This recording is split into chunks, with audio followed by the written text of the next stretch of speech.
Le résultat d'un prélèvement à 6 mètres de profondeur. D'un côté, une bouteille incolore, de l'autre, un contenant à la couleur rose.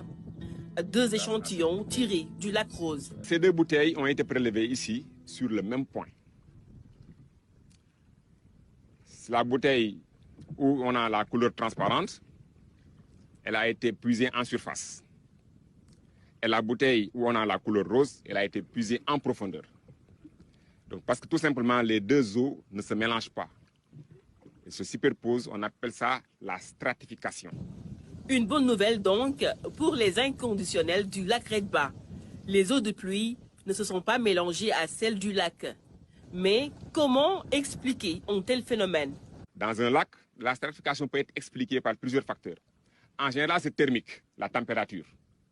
Mais ici, au-delà de la température, il y a aussi la densité liée à la composition chimique. Nous avons fait des mesures de conductivité et de pH.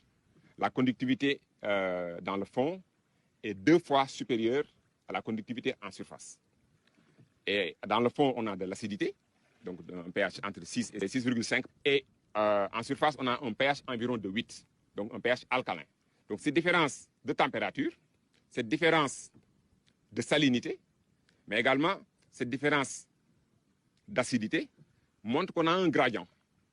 Et ce gradient-là fait que les 2 eaux peuvent se superposer.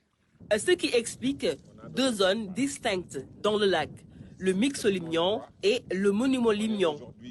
Les recherches menées par les scientifiques de l'IFAN ont permis également de découvrir la présence d'une algue de couleur rouge, autre que celle traditionnellement connue dans le lac. On a aussi observé une autre espèce